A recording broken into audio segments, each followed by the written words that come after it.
श्री स्वामी समर्थ. नमस्कार मंडळी, स्वागत आहे तुम्हा सर्वांचं आपल्या मराठी यूट्यूब चॅनलमध्ये. स्वामी महाराजांच्या कृपेने तुमच्या सर्व चांगल्या इच्छा पूर्ण हो, ही स्वामींच्या चरणी प्रार्थना करते आणि आज या नवीन व्हिडिओला सुरुवात करते. 21 जून 2024 वार शुक्रवार आणि या दिवशी आलेली आहेत वटपौर्णिमा.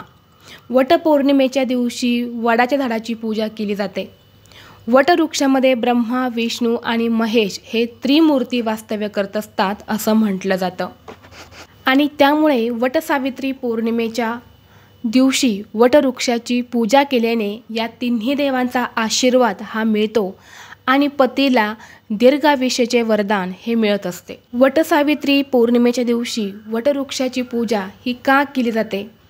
पौराणिक कथेनुसार देवी सावित्रीने पतीचे प्राण वाचवण्यासाठी कठोर तपश्चर्या केली होती. माता सावित्रीच्या भक्ती आणि पावित्र्याने प्रसन्न होऊन यमराजाने वटवृक्षाखालीच पती सत्यवानाचे प्राण हे परत केले.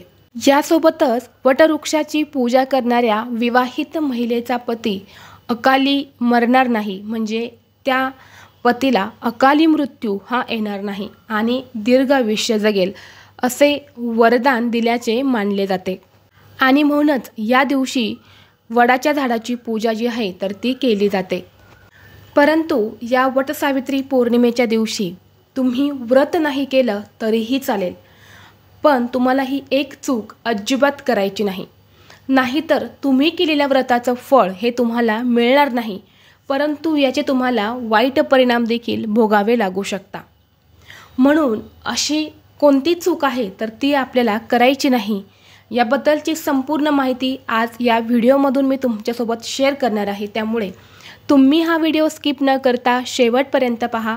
चॅनलवरती नवीन असाल तर सबस्क्राईब करा आणि असेच माहितीपूर्ण व्हिडिओ पाहण्यासाठी बेल आयकॉनला प्रेस करा, म्हणजे जेव्हा कधी मी नवीन व्हिडिओ अपलोड करेल त्याचं नोटिफिकेशन सर्वात अगोदर तुम्हाला भेटेल आणि तुम्ही एक पण व्हिडिओ मिस करणार नाही.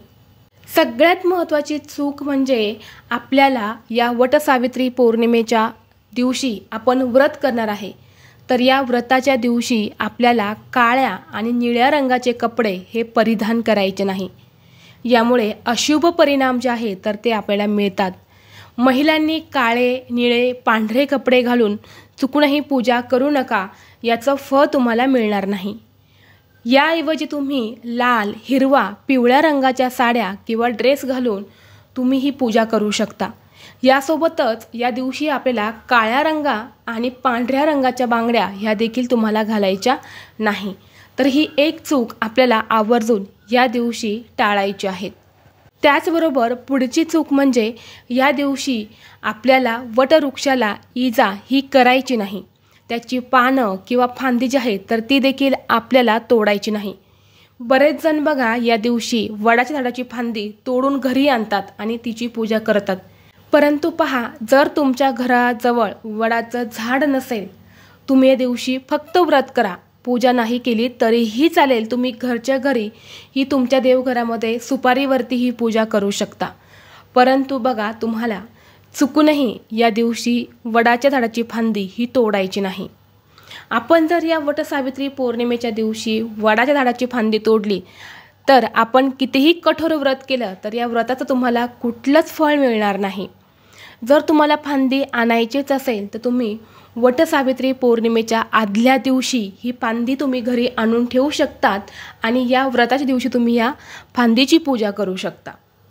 त्याचबरोबर वटसावित्री व्रतामध्ये वटवृक्षाला प्रदक्षिणा घालत असतात आणि या झाडाच्या खोडाभोवती कच्चे सूत जे आहे तर ते गुंढतात.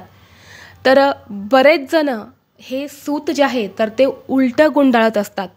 चुकूनही उलटी प्रतिक्रमा होणार नाही याची आपल्याला विशेष काळजी घ्यायची आहे. याने आपल्या पतीचं आयुष्य जे आहे तर ते कमी होऊ शकतं असं म्हटलं जातं. म्हणून चुकूनही या दिवशी आपल्याला उलट्या प्रदक्षिणा करून हे सूत जे आहे तर ते गुंडाळायचं नाही. यानंतरनं पुढची गोष्ट म्हणजे वटसावित्री पौर्णिमेच्या दिवशी आपल्याला चुकूनही वडीलधाऱ्यांचा अपमान हा करू नका. याने सुद्धा आपण कितीही पूजा, पाठ, व्रत केलं तर आपल्याला या व्रताचं फळ हे मिळत नाही. त्याऐवजी या दिवशी पूजा केल्यानंतरनं ज्येष्ठांचे तुम्हाला आशीर्वाद घ्यायचे आहेत, मोठ्यांचे आशीर्वाद घ्यायचे आहेत. यामुळे तुमच्या जीवनात सदैव समृद्धी राहील आणि तुमच्या सगळ्या मनोकामना ज्या आहेत तर त्या देखील पूर्ण होतील. तसेच या दिवशी घरात पितृदोष असल्यास वेळ घालवू नका.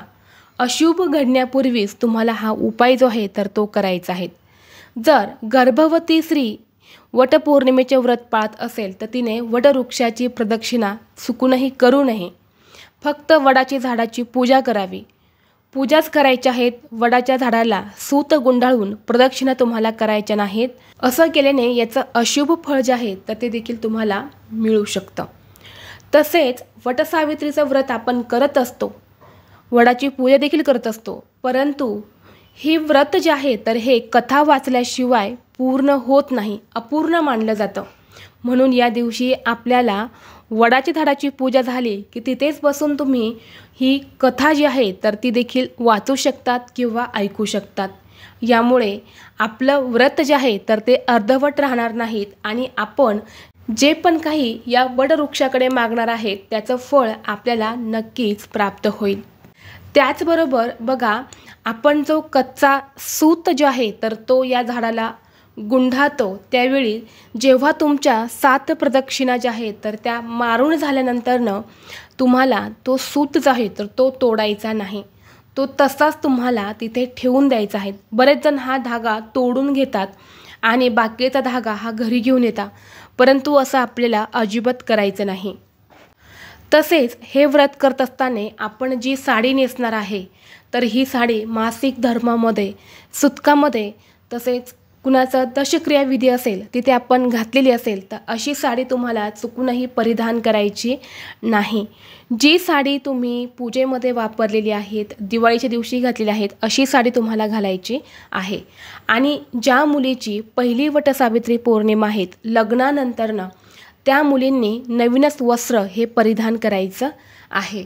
तर हे जे महत्त्वाचे नियम आहेत तर हे आपल्याला या वटसावित्री पौर्णिमेच्या दिवशी पाळायचे आहेत, तरच आपल्याला या व्रताचं फळ जे आहे तर ते मिळणार आहे. व्हिडिओ तुम्हाला आवडला तर लगेचच लाईक करा.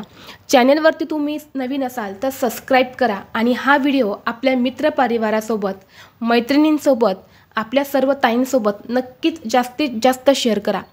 चला तर मग भेटू असंच पुढल्या एका नवीन व्हिडिओमध्ये. तोपर्यंत सर्वांना श्री स्वामी समर्थ.